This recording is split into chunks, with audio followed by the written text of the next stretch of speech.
Allez, c'est parti pour une nouvelle émission de Devant le match. Bonjour et bienvenue sur RIG 90.7.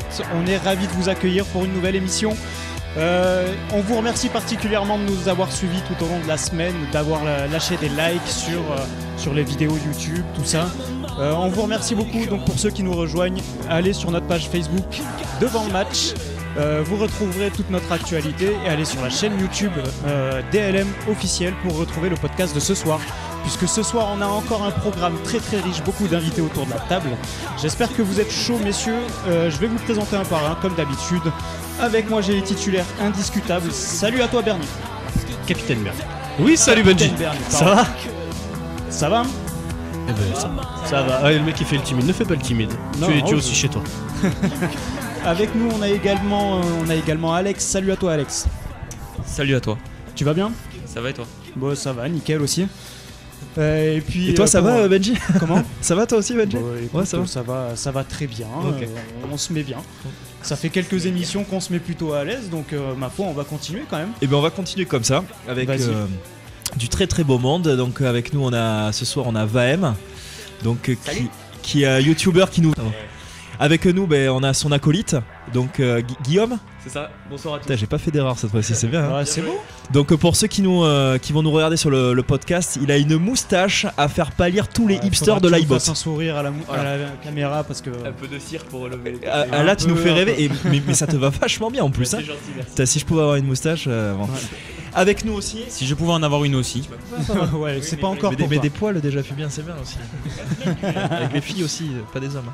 Et donc avec nous on a ce soir Louis Gomis qui nous fait aussi l'honneur d'être là avec nous. Bonsoir Louis. Et ravi d'être parmi vous ce soir. Donc Louis qui est notre professional touch ce soir, qui va aussi nous parler de l'actu du Stade Bordelais, donc des féminines, ce dont je parlais avec Natacha Berton, et aussi des U19 de la Gambardella.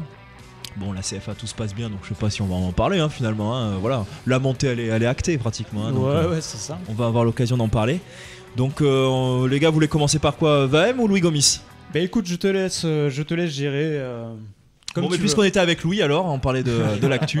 En plus, Vahem donne l'opportunité. Mais Louis, merci d'abord d'être avec nous. Oui, je suis content d'être avec vous. Puis je tiens à préciser que nos U19, effectif dans lequel je ne joue pas. Ouais. Merci Alex. On a battu le Stade Montois le week-end dernier 3-0. Aïe. T'es sûr Vahem que tu veux continuer à supporter ça? Non. Ça va aller. on va pas en parler. Alors Louis, moi je voudrais savoir, donc tu nous viens du monde professionnel, tu as eu une très belle carrière, on va en parler un petit peu plus longuement. Donc ça intimide aussi un petit peu, Sébastien se cache derrière les ordis là-bas. Il n'y a pas de quoi. Comment tu es arrivé en fait au Stade Bordelais, directeur sportif des jeunes? Dans un premier temps, moi quand j'ai arrêté ma carrière à Toulouse, je souhaitais continuer un peu à on va dire, apporter ma pierre dans le monde du football amateur. Mais après, pour des raisons familiales, je n'avais pas le temps de m'investir. Donc bon, j'ai eu d'autres occupations et on va dire, aux alentours des années, il y a 4-5 ans, j'ai un ami à moi qui était entraîneur à Colomiers, qui a eu la chance de monter en national et qui a eu besoin d'être accompagné dans son aventure. C'est vrai qu'ils sont l'air national Colomiers. Donc voilà, dans ce cadre-là, j'ai eu la possibilité de remettre un pied dans le monde amateur en occupant le rôle de directeur technique. Mais là, j'étais cantonné au pôle senior, c'est-à-dire que j'assure la coordination entre l'équipe première qui était en national, l'équipe réserve qui joue en DHR et les U19 qui étaient en nationaux. Voilà. Donc, quand on vient d'effectifs professionnels, alors bon, pour ceux qui connaissent pas forcément Louis Gomis ou qui n'ont pas eu le temps d'aller sur Wikipédia tout de suite ou sur la page de l'équipe, donc tu as connu quand même des clubs prestigieux, tu as l'OGC Nice où tu es resté quand même longtemps, où tu as connu un super coach là, de Yougoslavie. Sylvester Takak. Alors voilà, ça aussi, avec un nom comme strict, ça. Mais voilà, quelqu'un de très ouvert et qui n'hésitait pas à faire partager son expérience personnelle à de jeunes joueurs, de moins jeunes joueurs, pour justement les faire progresser, les faire évoluer. Et c'est toujours un plaisir de partager avec une personne qui a une culture différente d'une culture méditerranéenne, on va dire. Parce que bon, à Nice, on est quand même méditerranéen, lui c'est plutôt un slave, et donc c'est vrai que voilà quoi. Mais ça a fonctionné. Ça a fonctionné. Et puis donc tu es resté quelques années, ce qui est quand même assez rare pour être mentionné donc à l'OGC Nice. Le formateur. Après au Girondins de Bordeaux et à Toulouse. Tu l'as passé vite. Hein. Ouais, je l'ai passé très vite. Tu l'as passé vite. Et après donc à Toulouse, donc tu as connu une belle carrière pro avec des infrastructures professionnelles, avec tout un encadrement. Et qu'est-ce que ça fait de passer de l'autre côté et de gérer, de faire le lien avec tout ça, de gérer les égos Récemment, j'en parlais avec des responsables régionaux. Pour nous, professionnels, il n'y a pas de l'autre côté. C'est-à-dire que pour nous, c'est toujours le même milieu. Le même milieu. Pour nous, il n'y a que le football, quoi. Et avant d'être pro, quand même, on est passé par des clubs amateurs. Donc, pendant notre carrière, on n'a pas oublié ce qu'on a fait, d'où on venait. Et voilà. Donc, en fait, bien qu'on soit sur des terrains, que ce soit en France ou pour d'autres en Europe, dans notre quotidien, on est quand même conscient du quotidien des clubs amateurs où on a des collègues qui sont entraîneurs ou des cousins ou des petits-neveux qui jouent. Et voilà. Donc, et puis à un moment donné, quand sa carrière s'arrête et que on peut avoir un hobby, on peut avoir une passion, mais après le carré vert vous manque toujours. C'est-à-dire ce qu'on a vécu sur le carré vert, on le retrouvera jamais ailleurs. Et on a toujours aussi l'envie d'un moment donné aussi de transmettre ce qu'on a pu nous apprendre. Et voilà. Et ça, je pense que la première motivation est là. C'est-à-dire qu'à un moment donné, on a envie de transmettre ce qu'on a pu apprendre. Voilà. On en parlait la semaine dernière avec Joanne Louvel sur la formation à la française, sur l'évolution des mentalités, etc. Moi, je voudrais peut-être faire plus une approche, vu qu'on a un intervenant physiquement, sur l'évolution de la technique, puisqu'il y a de plus en plus de clubs de 4e, 5e division qui ont des structures assez intéressantes, où on entend parler de préparateurs physiques, même en CFA, etc. Est-ce que vous le voyez au Stade Bordelais? Est-ce qu'il y a des structures, allez, je ne vais pas dire professionnelles, mais semi-pro à votre disposition? Il ne faut pas confondre structure et les moyens que mettent en place les staffs et les coachs pour pouvoir à un moment donné avoir un travail digne d'une équipe de haut niveau. Alors structurellement, en France, à part les clubs professionnels, c'est compliqué pour un club amateur d'avoir des structures qui permettent à un moment donné d'avoir une salle de sport high-tech avec tout le matos qu'il faut, il y a plein de Snapchat médical avec 5-6 kinés, des appareils de cryothérapie, etc. Voilà. Mais il y a quand même ces dernières années, que ce soit pour les clubs amateurs ou même au niveau européen et même mondial, par rapport aux petites nations du football, il y a eu une évolution sur les techniques d'entraînement, sur les méthodes d'entraînement qui font qu'à un moment donné, quand on s'entraîne régulièrement, on a plus de chances de progresser et le niveau entre les plus fortes équipes et les plus faibles s'est resserré. Voilà. Alors j'allais y venir, donc c'est votre actualité aussi, les U19 donc ont fait un très beau 16e de finale contre Lens. Lens, une équipe que vous connaissez bien au Stade Bordelais, pour les avoir affrontés en Coupe de France. Ça fait quelques fois. Ça fait quelques fois, quelques années. Est-ce que tu as ressenti sur les retours, le match que auquel tu as peut-être assisté, justement ce niveau, cette différence, est-ce qu'il y avait réellement un fossé, puisque le score c'était de 2-0 pour ceux qui ne le savent pas, pour le Racing Club de Lens? Alors moi j'ai pas assisté au match parce que j'ai les U17 nationaux qui jouaient le même jour contre Tours, et comme ils jouent le maintien, c'était un match important, donc je n'étais pas au match. Mais bon, le retour que j'en ai eu, c'est que il n'y avait pas un si gros niveau, si gros écart entre les deux équipes, bien que après le réel niveau de Lens, on le connaît pas vraiment, parce que alors, d'après certains, ils n'auraient pas forcément tout lâché, mais bon, dans leur style de jeu, ils n'ont pas développé un football qui nous a déséquilibrés, qui nous a mis en difficulté. Voilà, donc c'est une équipe qui était plus dans la maîtrise, qui était dans le contrôle, mais qui n'a pas montré une grosse supériorité, bien que je pense qu'ils en avaient, à mon avis, sous la semelle, parce que sur des matchs comme ça, voilà quoi, ils vont dans des clubs amateurs, ils ont peur de se faire piéger, donc ils ne se disent pas trop, et ils ont essayé de contrôler. Donc après, c'est vrai que nous, notre problème, c'est qu'on avait, entre des suspendus et quelques blessés, pas forcément une ligne d'attaque capable de les inquiéter. Et quand on démarre un match sans avoir une armada offensive capable de faire la différence, ça peut être compliqué. Donc moi, sans avoir assisté au match, c'est vrai que ce scénario-là ne me surprend pas. Voilà. Après, ça reste quand même une belle expérience pour des joueurs qui pour une partie, ont participé à l'épopée U17 pour monter, donc, qui est montée en national, et d'autres garçons qui étaient au club et d'autres qui sont arrivés cette année lors des détections et qui ont été choisis par Bernard Loumandé, l'entraîneur des U19. Et donc pour ce groupe-là, ça fait quand même une belle expérience et qui, je pense, les a fait grandir, et je pense que l'année prochaine, cette équipe sera encore plus compétitive. J'ai une dernière question, après je te passe le micro, Alex. On en parlait aussi la semaine dernière. Qu'en est-il au Stade Bordelais sur justement cette génération donc un peu dorée des U17, U19 là, cette année? Est-ce qu'il y a des scouts qui viennent voir les joueurs, le club, en disant voilà, est-ce qu'on serait intéressé par lui et comment ça se passe concrètement? Est-ce qu'on vient vous voir Alors nous, on a... après, sachant que mon travail, moi, ne n'est pas cantonné au niveau des U19. Les U19 sont, on va dire, le dernier maillon de la chaîne, entre guillemets, de la formation, mais qui appartient au pôle senior. C'est vrai que moi, je chaperonne pratiquement toute l'école de football de U7 à U17. Et c'est surtout sur les catégories, on va dire, de U14 et même voire U13, quoi. U13 jusqu'à U15, que les recruteurs sont actifs dans la région. C'est-à-dire que on a les recruteurs de Girondins de Bordeaux, on a les recruteurs de Rennes, de Monaco, de Montpellier, enfin il y en a de Toulouse, etc., qui ont l'habitude de sillonner les terrains et de voir des matchs qui leur semblent intéressants. Voilà. Et c'est surtout ce tranche d'âge-là, parce que ce sont des gamins en fait, qui sont dans la force de l'âge, et c'est là que la progression est la plus signifiante. Après, sur des catégories, on va dire de 17 à 19 ans, 17 ans, soit on a un gamin qui a vraiment une qualité au-dessus du lot, et là, ça devient difficile de les retenir. 19 ans, on est sur des tranches d'âge où dans les centres de formation, on leur dit on te garde, on ne te garde pas, parce qu'ils sont aux portes de l'équipe professionnelle.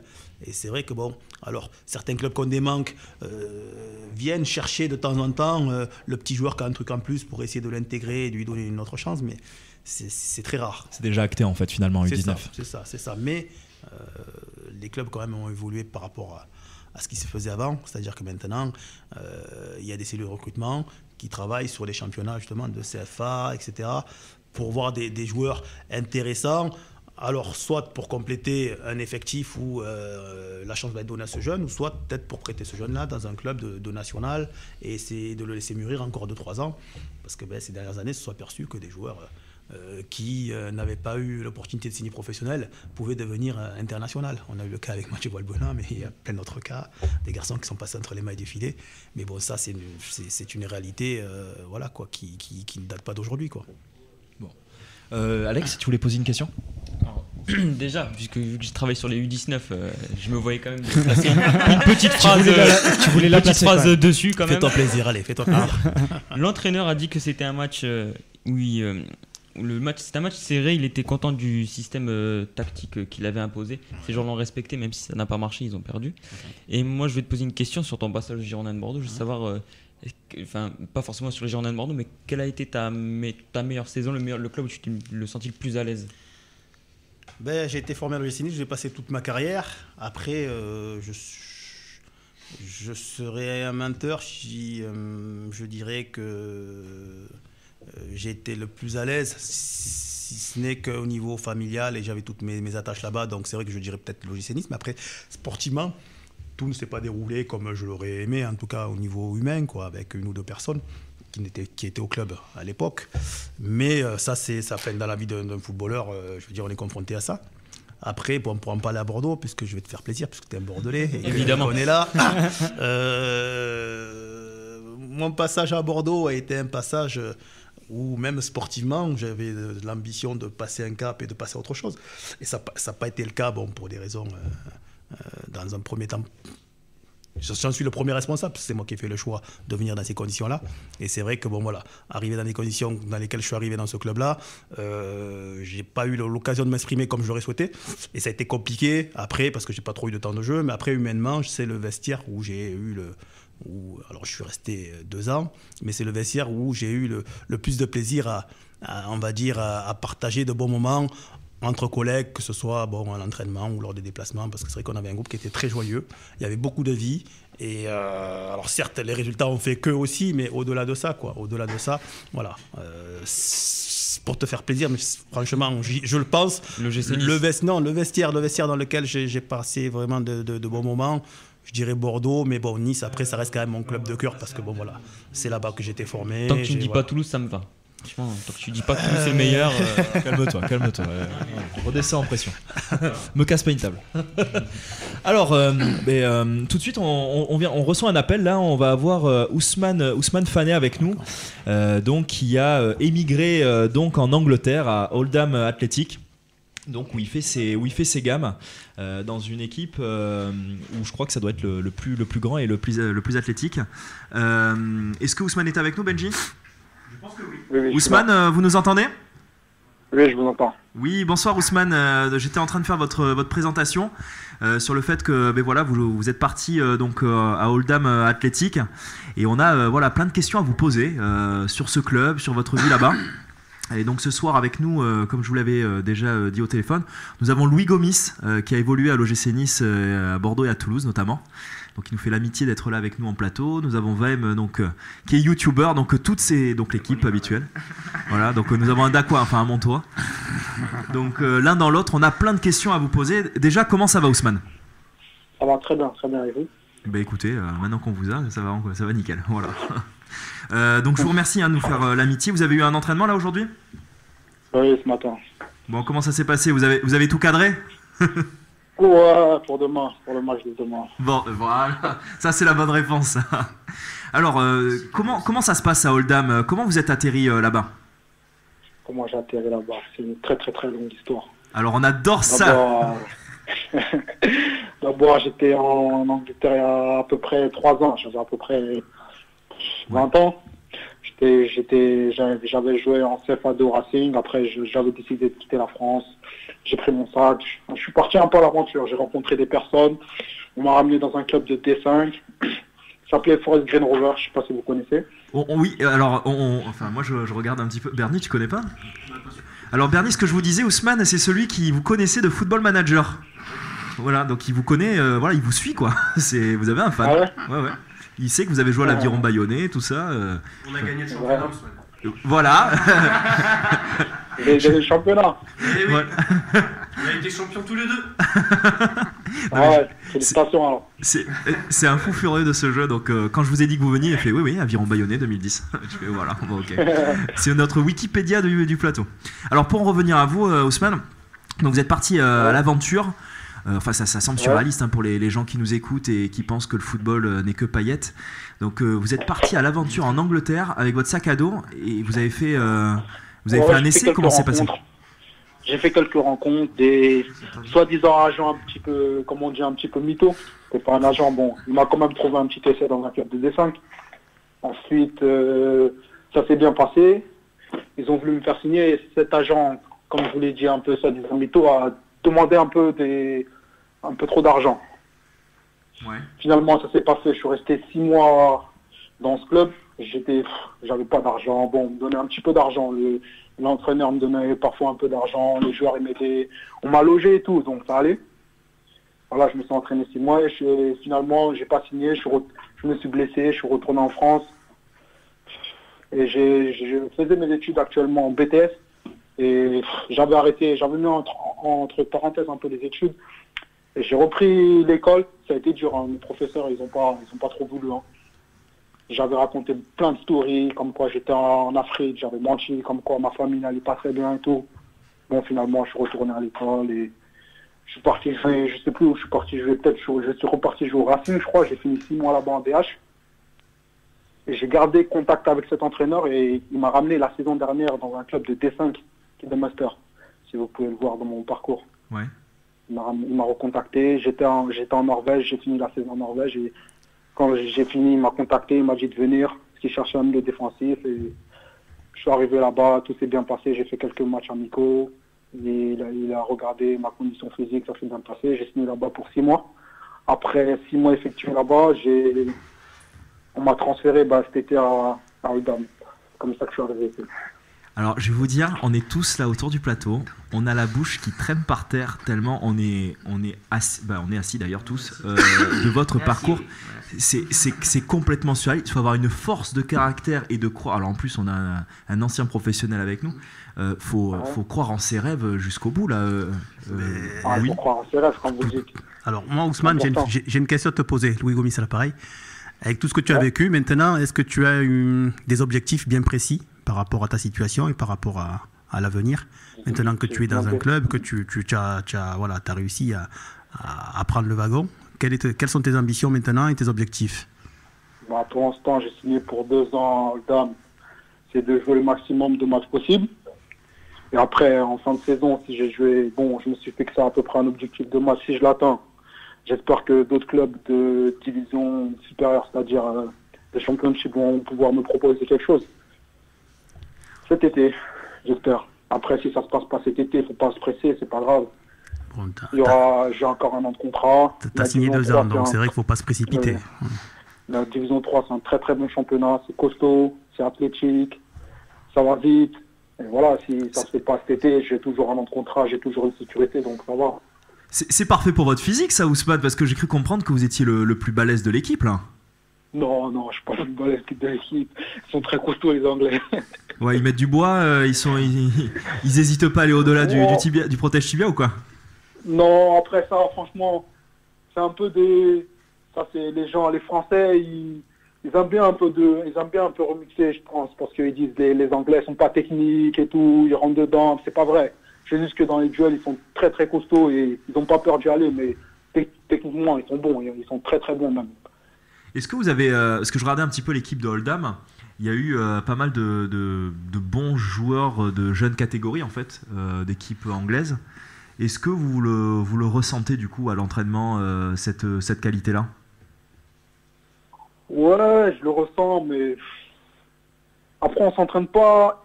On s'entraîne pas énormément, on va dire, parce que on joue beaucoup de matchs. On joue mardi et samedi. Ça veut dire on se préserve beaucoup. On s'entraîne pas beaucoup. À part la pré-saison, de la pré-saison à peu près septembre, octobre. Après ça, on s'entraîne pas beaucoup. On joue mardi, samedi. Il faut plus, c'est plus des entraînements de récupération, des petits jeux. Il faut beaucoup récupérer, c'est important. Ouais, donc vous êtes tout le temps en train de jouer des matchs à droite à gauche. Il y a combien d'équipes là, dans votre pool? On a 24 équipes. C'est-à-dire 46 matchs de 46 matchs dans l'année. De championnat, plus les matchs de cup, il y a 3-4 coupes. Franchement, c'est à peu près 60 matchs dans l'année. Ouais, donc c'est du très très gros rythme, quoi. Très très gros rythme. Est-ce que vous avez des clubs du coup dans votre division là, notamment des joueurs qui vous ont impressionné, vous vous êtes dit mais lui il a rien à faire là? Franchement, comme je me l'ai défoncé, il y a plein de numéros 10 contre qui je suis tombé. Ils étaient très très bons. Après, je pense que la division 3, c'est un tremplin. C'est-à-dire que les clubs de D1 comme Chelsea, Arsenal, ils prêtent beaucoup de leurs jeunes dans le championnat. Et ces jeunes, ils ont du talent, ils sont forts, ils sont vraiment forts. Quand je dis des jeunes, c'est 19, 20 ans, 21. Même il y en a de mon âge, 22, 23. Il y a beaucoup de jeunes qui sont prêtés et franchement, ils sont très très forts. Louis Gomis vous en a parlé, il parlait d'objectifs à moyen terme finalement sur 2 ans. Si on a bien compris, vous, c'est d'être repéré pour aller en championship au moins? Déjà plus globalement pour l'équipe. Déjà, là on joue le maintien, j'espère qu'on va se maintenir, c'est le plus important.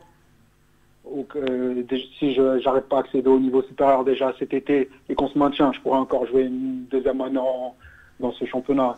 Dans un bon niveau, je pense que c'est bon. Et dans un deuxième temps, oui, bien sûr. Comme tout joueur, on a des ambitions et je pense que j'aimerais bien aller au moins en championship. C'est un championnat, c'est un très très bon championnat. Je regarde souvent les matchs. Franchement, c'est du très haut niveau. Est-ce que vous avez est-ce que vous êtes fait des amis ou peut-être des connaissances que vous avez donc croisées qui jouent eux-mêmes en championship? Je pense notamment aux Girondins, à Dissako qui joue à Leeds United. Est-ce que voilà, vous avez déjà rencontré? Je les connais pas personnellement. Après, j'en ai beaucoup entendu parler quand je regarde les matchs, etc. Je vois Disako, il y a Yakoumete aussi. Il y a plein de joueurs. Et et ben voilà, un petit souci technique. Un petit problème technique, peut-être que Ousmane peut nous rappeler Ousmane, un petit peu plus tard Ousmane, pour finir cette conversation. Ousmane va nous rappeler. Louis, c'est surréaliste ce qu'il nous raconte sur son parcours. Oui, mais des cas comme ça, je pourrais t'en citer des dizaines et des dizaines. Que ce soit des garçons qui partent de leur propre chef comme Ousmane et qui rencontrent des agents véreux, ou des agents qui envoient des gamins comme ça, quoi. Que ce soit des Français ou de jeunes Africains ou de jeunes Sud-Américains. C'est un championnat, il y a beaucoup d'argent et depuis toujours, en plus c'est un pays qui a une notion de business qu'on a du mal nous à accepter en France, mais eux ils l'ont intégré depuis très longtemps et voilà quoi. Moi ce que je voudrais qu'on transmette quand même comme message ce soir, pour les gens qui pensent que le football égale argent, égale vie confortable, bon ben sur le témoignage de Ousmane déjà on a la preuve que non. En revanche on a évoqué Ousmane, vous nous entendez ? Oui, ça a coupé. On était en train de parler foot business là, avec Louis Gomis là, donc ça a coupé. On était tous hébétés finalement de votre parcours. Et on était en train de parler, j'allais amorcer le sujet de ces agents véreux. C'est hallucinant finalement parce que un agent peut faire louper même un petit transfert parce qu'il a demandé une commission. Mais ça arrive tous les jours, ça. Tous les jours, mais pas qu'en Angleterre. Mais c'est vrai qu'en Angleterre, c'est plus qu'ailleurs parce qu'il y a beaucoup d'argent et comme je te disais, là-bas, déjà, le fait de faire des tests, ça a toujours existé. Même les grands joueurs comme Eric Cantona, quand il va en Angleterre, il fait un test. Dès qu'il arrive, personne ne le connaît, il fait un test, quoi. Voilà, et là, ça a toujours été comme ça là-bas. Et donc, ça fait des années qu'il y a des agents qui amènent des joueurs de partout, de nulle part, quoi. Voilà. Parce qu'ils ont la certitude d'avoir une commission, parce qu'il y a de l'argent. Après, vous qui êtes coach, Louis, est-ce que ça vous arrive du coup pendant l'intersaison d'avoir votre portable qui est submergé d'appels pour avoir des jeunes qui veulent venir faire un test au Stade Bordelais ou qui passent par vous pour le faire Oui, mais après là c'est compliqué, je dirais ça. Alors, moi, c'est très simple. On est un club amateur. Nous, il y a des détections qui sont mises en place en fin de saison. Donc, je leur dis que les dates seront communiquées au courant mai pour fin mai, début juin, quoi. Ouais. Voilà. Après, quand c'est des cas particuliers, de temps en temps, bon, je pose la question aux entraîneurs qui sont, entre guillemets, assez ouverts et qui sont prêts à accueillir tel ou tel enfant à l'entraînement. Mais bon, de manière générale, nous, les effectifs sont verrouillés en début de saison, puisqu'à un moment donné, on a trié, on a sélectionné, et il n'est pas normal, à un moment donné, aussi d'accueillir quelqu'un qui arrive comme ça d'extérieur, alors qu'on n'a pas conservé une personne qui était en difficulté chez nous et qui n'allait pas avoir tant de jeux, et qu'on aurait pu conserver éventuellement à la place de cette personne qu'on accueillerait dans un second temps, quoi. Donc voilà, mais après il y a des histoires aussi. Enfin, on est là aussi pour filer un coup de main, et souvent quand on reçoit des joueurs comme ça en cours de saison, c'est des gens qui ont été en difficulté, qui ont eu des problèmes relationnels avec des dirigeants, des parents, etc. Et comme c'est plus possible, à un moment donné, on est capable de les accueillir, et si la qualité est là derrière, bien sûr, nous ça nous intéresse, quoi. Donc, bon, ben merci en tout cas pour ces témoignages. Ousmane, tu nous entends ? Oui, je vous entends. Alors, do you speak English alors, du coup ? Yes. Comment ça se passe la ville de Oldham ? J'ai un petit peu regardé là comment ça se passait. C'est une ville typique du milieu de l'Angleterre avec des briques rouges, tout ça ? Ouais, c'est typique, hein. Il y a des briques, il y a des maisons. J'ai vu que tu pouvais aller en footing jusqu'à Manchester là. Non, Manchester, pour aller voir José. Non, Manchester, c'est à 30 minutes. C'est José qui va venir à lui. C'est pas très loin. C'est à 30 minutes. Ouais, c'est José qui va venir, ouais, à Oldham. Et donc du coup, tu vas de temps en temps à Manchester. Comment c'est ta vie au quotidien là-bas ? Je planifie mes journées en fonction des entraînements tous les jours. Hein. On a entraînement pratiquement tous les jours, sauf le mercredi, c'est day off. C'est quoi, rendez-vous à 9h30 tous les jours. On finit à peu près vers 13-14h. Et samedi, un match. Dimanche, c'est plus le repos. Après, je suis pas quelqu'un qui sort beaucoup. Je suis plus maison. Je regarde des petites séries. Foot, maison, c'est tout. Un spécial. Alors on a Alex avec nous. Alors pour te décrire, Alex, c'est notre jeune pousse de l'émission qui a 17 ans, qui a les hormones en ébullition. Voilà, donc il est très très marrant et mine de rien, il travaille bien ses sujets. Il aurait une question pour toi. Alors bonsoir Ousmane, déjà. Bonsoir. commencer. Et moi, je voulais savoir. Me regarde pas comme ça déjà, toi. Malaisant. C'est très gênant. C'est très gênant. Moi, je voulais savoir l'ambiance qu'il y avait à Boundary Park, tu sais, le stade de 13 500 personnes où tu évolues. Ouais. C'est de la culture générale, rigolez pas, j'ai pas cherché sur internet. Oui. Alors voilà, donc les supporters, comment ça se passe là-bas, Ousmane? Franchement, l'ambiance, comme il dit, c'est amazing. Ça veut dire c'est formidable. L'ambiance, on a en moyenne quoi. Bon, nous, on a un petit stade de Détroit, franchement. Notre stade, c'est pas le plus grand de Détroit. Mais l'ambiance, elle est énorme. On a en moyenne 4 000, 5 000 spectateurs. Pour de la Détroit, je pense que c'est énorme. Après, on a joué contre des clubs comme Bolton, qui est avant D1. Ah ouais. Ils ont 20 000 spectateurs.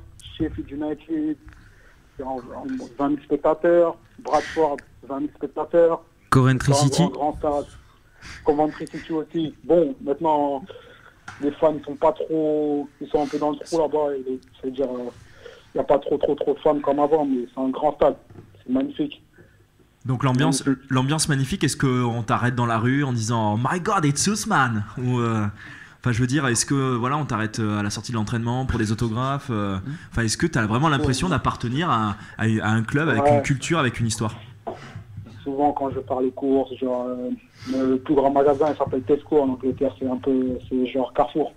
Souvent quand je pars les magasins, les gens me reconnaissent, ou quand je vais manger un petit coup dehors. Après, ouais, donc il y a une vraie culture, il y a une vraie culture foot. Ouais, il y a une vraie culture foot. Ça doit faire plaisir ça quand on sort un petit peu voilà, du cadre entraînement, le train-train et finalement qu'il y a cette reconnaissance là aussi. Ouais, ça doit donner envie d'aller faire ces 2 matchs correctement là dans la semaine. Ah, il faut faire les matchs correctement, sinon. Après, il doit y avoir des endroits un peu sinistres non, dans cette Angleterre. Non, franchement non. Après. Pas au-delà, peut-être dans d'autres clubs, mais pas au-delà. Bon, est-ce que les garçons, vous avez peut-être... Moi, j'aurais une question. Vahem, notre YouTuber, je te conseille d'aller voir ses vidéos sur YouTube. Vahem, tu tapes Vahem, tu vas voir, il est super. C'est peut-être une question bête, mais comment ils font pour gérer tout ce qui est musculaire, courbature et tout ça et tout Le micro. Ah, j'avais pas le micro assez près. Comment vous faites pour gérer tout ce qui est courbature? Puisque moi, je sais que je joue au foot 5 jours, je peux plus marcher, quoi. Et après un staff médical on a un bon staff médical qui est en place et pour les courbatures et tout, après les matchs on fait souvent des bains froids, bains chauds, des choses comme ça pour récupérer plus rapidement. Il y a aussi des machines. C'est vraiment pro quoi. C'est pareil. C'est ça qu'il me faut en fait. Il en prend de la graine, Ousmane. Alex, t'as une question pour Oui, moi je suis trop chaud ce soir là, j'ai trop de questions. J'ai une question, quel club te fait le plus rêver en Europe et pour lequel tu as le plus envie d'aller jouer? Mon club de cœur depuis que je suis petit, c'est Arsenal. Arsène. Il y a des Gunners autour de la table. Et Arsène Wenger. Arsène, si tu nous écoutes. Je suis un grand fan d'Arsenal. Bon, mais en plus, ça Football France. Voilà, on va lui envoyer ta photo anonyme.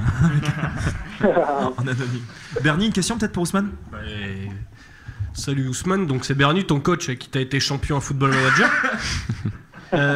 Donc du coup, on voit que tu as quand même beaucoup d'ambition pour la suite de ta carrière. On peut comprendre vu les ambiances et le championnat anglais. Du coup, est-ce que tu te forces à faire plus d'entraînement? C'est-à-dire que là, tu dis que c'est jusqu'à 13h, 13h30, mais est-ce que toi, après, tu restes pas et tu te fais pas un spécifique musculation, ou peut-être récup, ou peut-être coup de pied arrêté? Mardi, samedi, c'est plus, on se gère. Quand on veut faire de l'extra, le coach, il n'est pas trop pour.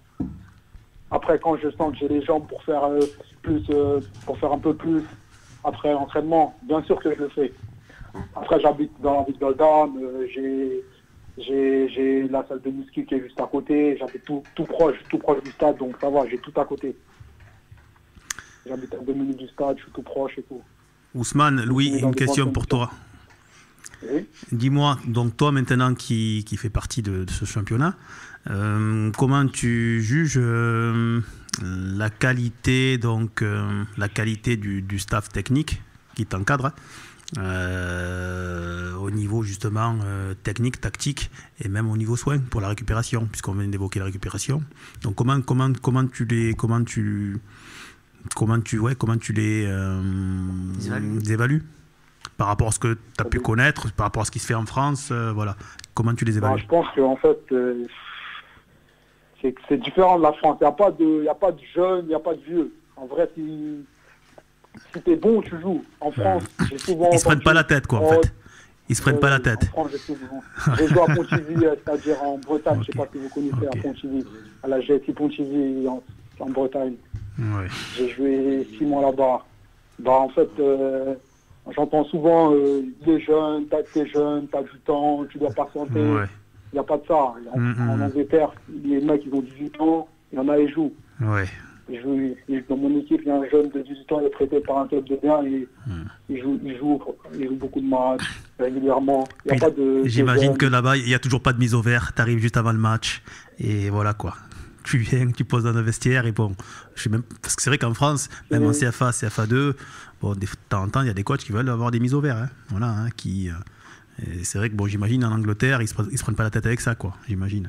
On a parfois des mises au vert quand on va en déplacement, quand on va un peu, quand on voyage, c'est-à-dire quand c'est un peu loin. On va à Charlton, par exemple, à 4 heures, c'est à Londres. On a des petites mises au vert, mais c'est pas souvent. Après, les Anglais sont très ouverts. Franchement, ils sont très ouverts. Avant les matchs, il y a de la musique dans le vestiaire, tout le monde crie. Décontracté en France, j'ai jamais vu ça de ma vie. En France, le coach, il est là, tout le monde est concentré dans son coin. On est tous là, on se regarde et tout. En Angleterre, on danse dans le vestiaire avant le match et tout. Et donc moi, par rapport à tout ça, j'en reviens justement à titre personnel, donc dans ce contexte-là. Comment toi tu arrives à gérer ton quotidien, et si tu as des ambitions, tu dois forcément te prendre en charge personnellement, d'accord, pour pouvoir à un moment donné, par rapport à ta personnalité, tes qualités, toi qui viens aussi d'une autre culture footballistique, même si tu t'es adapté là-bas. Donc comment est-ce que tu arrives à gérer ton quotidien sur justement par rapport à tes séances, et comme te le disais tout à l'heure Bernie, si tu fais du rab ou pas, c'est toi qui tu le gères en fonction quoi, en fonction est-ce que tu arrives à gérer ça en fonction des prestations que tu as eues, ou comment tu gères ça? Je fais du rap en fonction de mon état physique. Si je sens que je dois aller un peu plus, si je vais rester un peu plus à l'entraînement, je vais demander au coach de faire quelques distances en plus. Mais si je sens que franchement les jambes s'attirent un peu, je vais faire les entraînements normaux et je vais rentrer au vestiaire, je vais faire des soins. Au début de l'année, je faisais beaucoup de rap, mais je me suis beaucoup calmé parce qu'après, ça devient lourd au fil des matchs. Oui, j'imagine. Ne dis pas que tu vas au kebab, hein. Fais pas l'erreur. Hein. Non, les kebabs, ils donnent pas très envie en Angleterre. Oui, c'est vrai qu'en plus, ça donne pas de... Peut-être que si je serais en France, j'irais, mais ça donne pas très envie. Ouais, c'est bon ça, avec fish and chips. Ouais, mais en plus, ils ont démocratisé. Enfin, bref. C'est trop bon, franchement. Bon, bref, on s'en fout. Vahem, en tout cas, on va te remercier... Ousmane, t'es en face de moi aussi. Ousmane, on va te remercier en tout cas de ton amitié, nous avoir fait d'être venu dans l'émission. Écoute, tu reviens quand tu veux. En plus, je crois que tu as eu un bon échange avec Louis Gomis. Donc, si un jour tu passes par Bordeaux, viens voir le stade. Voilà. Avec plaisir. Ok, pas de soucis. Et bon match alors. Ouais, bon match à toi. Contre Millwall. Contre Millwall, vous jouez. Ah ouais, ça va être sympa là. Un bon match. Là, ça va jouer là. Bon, merci Ousmane et bonne soirée à toi. Merci beaucoup, à vous aussi. Ciao. Au revoir. Très, très sympa cet entretien avec Ousmane. Merci Louis de lui avoir posé toutes ces questions. Nous on en a appris plein. Il vous intéresserait pas des fois ce joueur? Personnellement non, puisque bon, moi aujourd'hui... Faut aller voir les vidéos hein. Non, mais je poserai la question à Alex Torres, pourquoi pas. Mais bon, non, mais bon, c'est vrai. Son parcours en tout cas était un peu périlleux et on sent qu'il aime bien là où il est à l'heure actuelle, qu'il y a de l'ambition et on lui souhaite en tout cas de trouver chaussure à son pied, comme on dit. Ouais. Et on sent que ce contrat de 2 ans, ça a été un grand bol d'air pour lui. Et on espère pour lui qu'il réalisera son rêve d'aller en Championship. Parfait. Et puis là, ça sera lui qui nous invitera à aller le voir là-bas en Angleterre.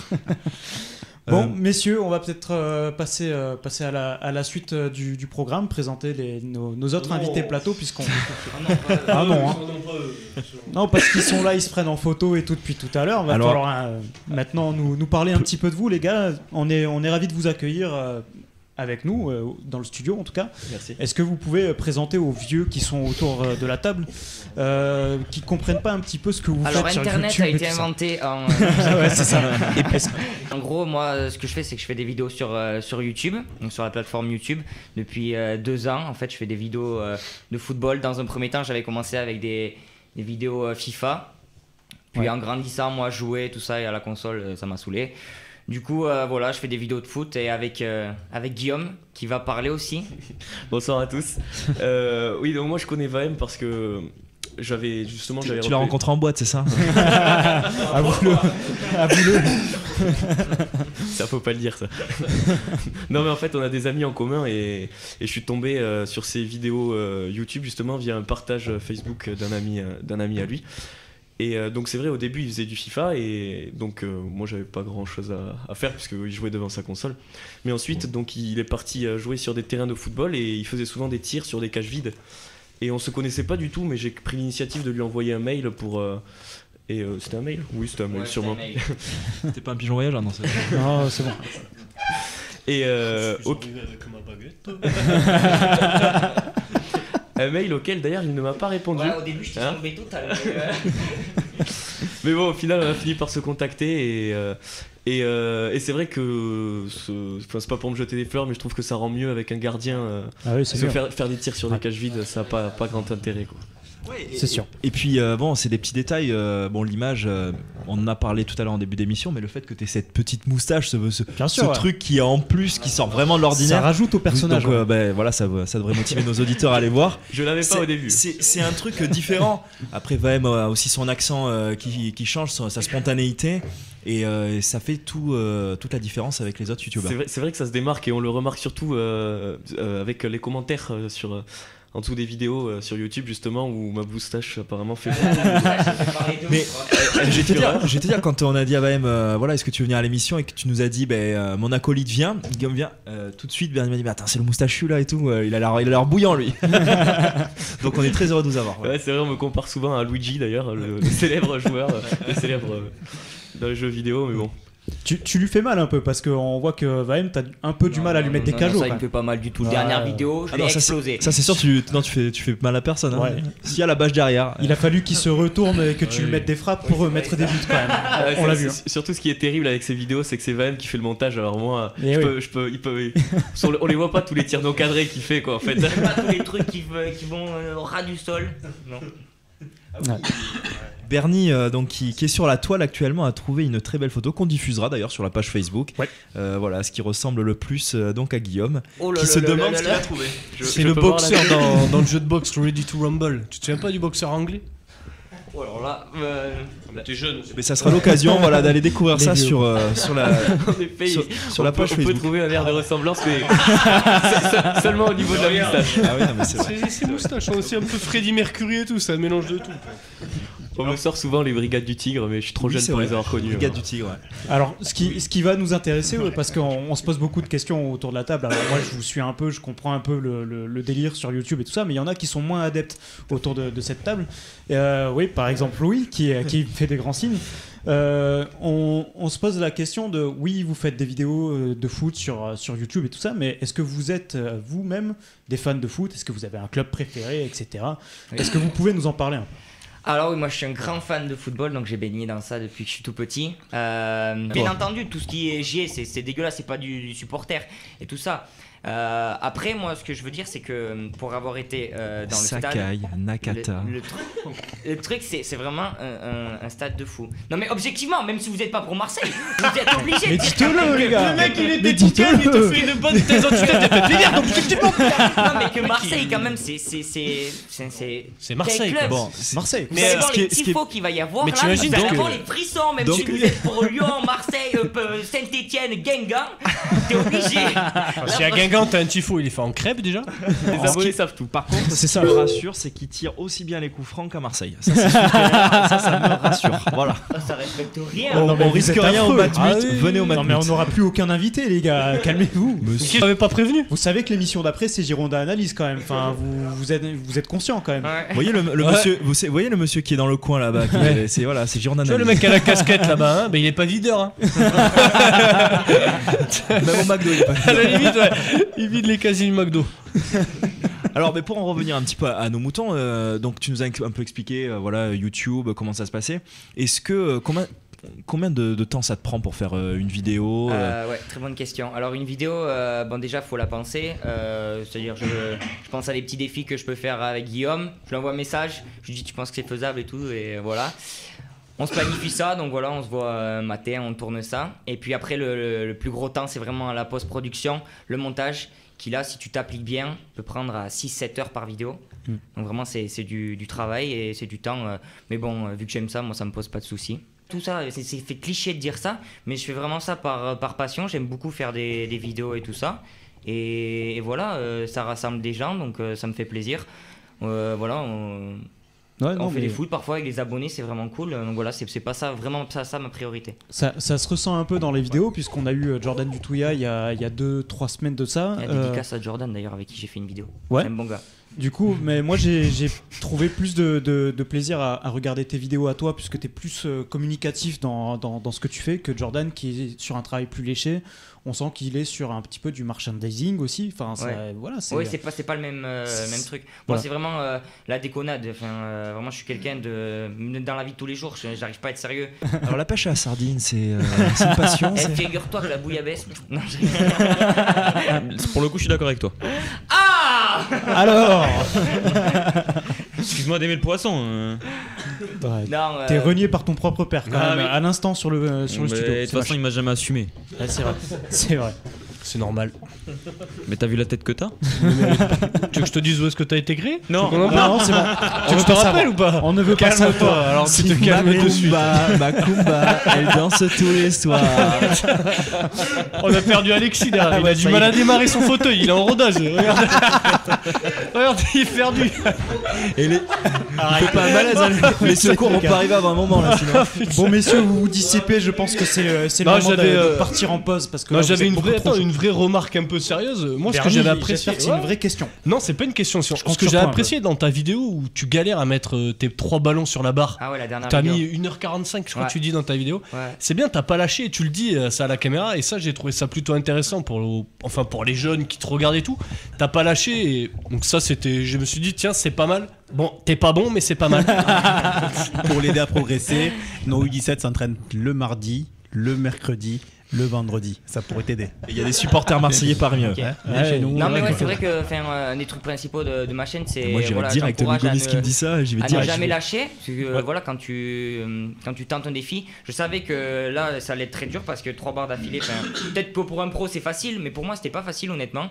Et puisque ça demande quand même de la précision, j'avais des ballons qui n'étaient pas gonflés pareil. Et du coup, je me cherche des excuses, mais c'est la vérité en vrai. Non mais en plus le fait d'avoir, parce que la séquence, je sais, elle a duré quoi, 20 minutes je crois, t'as mis sur 1h45. Et tu sais, au bout d'un moment, même moi j'étais là, mais je me suis dit, mais il va la mettre ce con, putain, mais. Et là, je me suis dit, allez, l'enculé, il me refait mais- perdre un temps de série. Et je me suis dit, mais lui, il devait devenir fou, aller chercher les ballons et tout. T'imagines pas parce qu'on voit pas, mais En combien de plus, fois quand je vais t'as chercher gueulé, les mais non, ballons. pas le trépied et tout. Je dis, mais là, en plus, il a dû toucher. Là, celle-là, j'ai rigolé. J'ai dit, lui, il est con, lui. Non, mais- Je dis, parce que moi, j'aurais essayé 10 fois, j'aurais dit, allez, va te faire foutre. Mais tu sais, dans la vie, quand tu essaies de faire des choses, faut toujours continuer. Quand tu lâches Ah pas, oui, non, t'as mais envie là, de faire quelque chose, mais si tu te donnes pas les moyens, tu n'y arriveras pas. Et, Ah oui, non, et mais tout là, oui. simplement, voilà, j'ai continué à vouloir toucher les barres et ça a marché. Ouais, Et là, bah, j'ai moi, pété oui. un plomb par contre. T'as vu Alex comment on peut faire avec les filles? Ouais, voilà. Tu vois, faut pas s'arrêter aux garçons, les filles, c'est l'étape d'après. Bon, messieurs, je pense qu'on va marquer la fin de cette première partie. On va aller prendre une petite pause de 5 minutes. On va retrouver en deuxième partie Wagno Eloi, qui va nous appeler des States.